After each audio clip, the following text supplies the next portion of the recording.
Setiap orang memiliki caranya masing-masing untuk mendapatkan pelajaran berharga dalam kehidupannya. Ada yang menemukannya di dalam keramaian, ada yang menemukannya dalam pencapaian, dan ada juga yang menemukannya dalam kesunyian.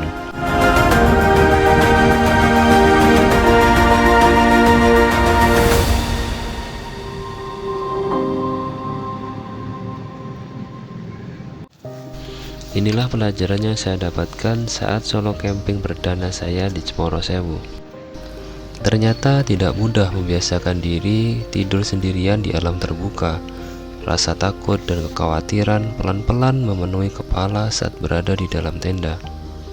Setiap suara kecil terdengar lebih keras dari biasanya. Gesekan daun, hembusan angin, bahkan langkah hewan malam yang tak terlihat, semuanya terasa begitu dekat dan nyata.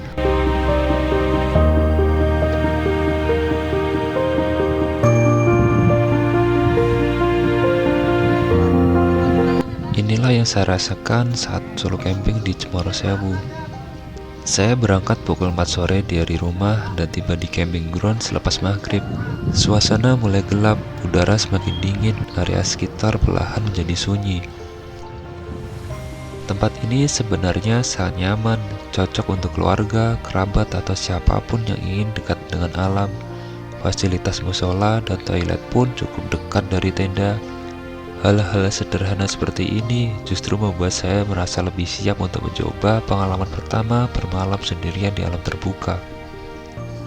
Tempat ini saya pilih sebagai langkah awal latihan kecil sebelum suatu hari benar-benar menapaki puncak gunung yang saya impikan.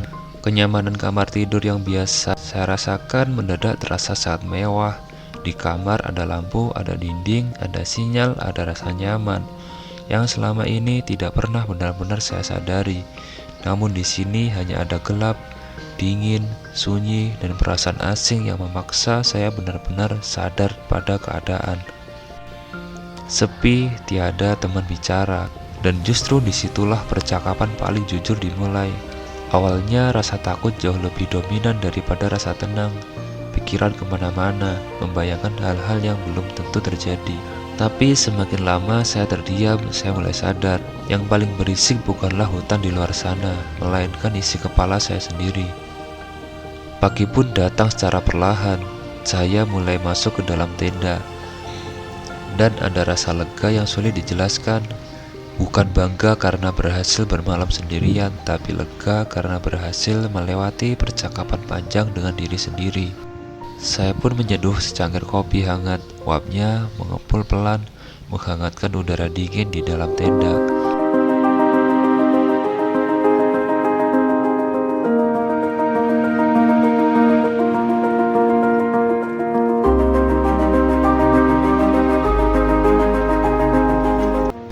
Setelah itu, saya memutuskan untuk memasak karena perut mulai terasa lapar. Tidak ada pilihan menu yang rumit. Pagi itu saya hanya menyiapkan sesuatu yang sederhana, mie instan, sedikit sayuran yang saya bawa dari rumah, dan telur rebus.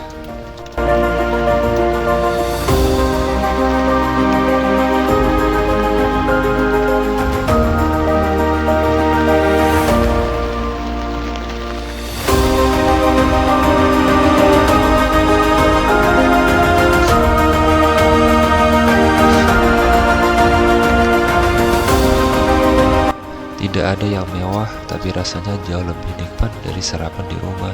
Mungkin karena prosesnya, mungkin karena suasananya, atau mungkin karena saya benar-benar hadir saat menyiapkannya. Sejak subuh hujan turun deras hingga pukul 9 pagi. Saya terpaksa memasak di dalam tenda. Rintik hujan mengenai flash sheet terdengar seperti musik alam yang menemani pagi. Di tengah hujan, tanpa sinyal yang stabil, tanpa distraksi notifikasi, pikiran saya justru terasa lebih jernih. Saya menulis, merenung, menyusun skrip konten. Ide-ide mengalir lebih tenang, kalimat terasa lebih jujur. Seolah-olah alam sedang meminjamkan ketenangannya agar saya bisa kembali mendengar isi kepala saya sendiri.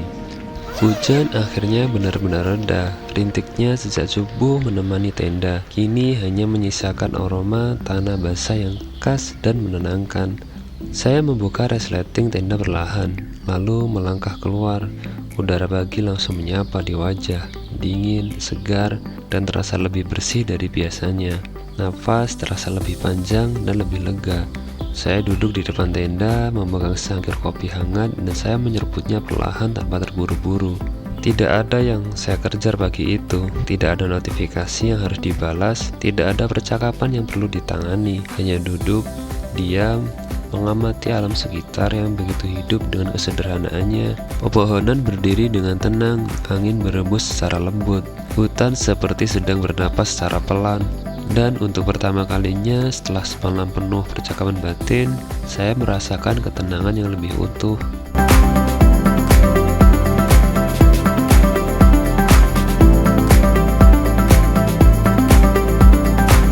Tepat pukul 11 siang, saya mulai bergemas. Tenda saya lepas perlahan satu persatu, perlengkapan masuk kembali ke dalam karir. Gerakannya terasa lebih tenang, tidak terburu-buru seperti saat pertama datang. Hutan yang semalam terasa asing kini lebih akrab. Udara yang tadi malam begitu menusuk sekarang justru terasa menyegarkan. Ada perasaan hangat yang sulit dijelaskan. Seolah tempat ini baru saja mengajarkan sesuatu yang tidak bisa saya dapatkan di tempat lain. Perjalanan pulang terasa berbeda. Jalan yang sama, pemandangan yang sama, tapi pikiran saya tidak lagi sama. Saya sadar selama ini saya jarang benar-benar diam, jarang memberi ruang pada diri sendiri untuk berhenti, mendengar, dan merasakan. Solo camping ini memaksa saya melakukan itu, memaksa saya berdamai dengan rasa takut, berdamai dengan rasa sepi, dan berdamai dengan isi kepala sendiri. Dari perjalanan singkat ini, saya belajar terkadang kita tidak perlu pergi terlalu jauh untuk menemukan pelajaran hidup. Cukup berhenti sejenak, menjauh dari keramaian, dan memberi kesempatan pada diri sendiri untuk benar-benar hadir.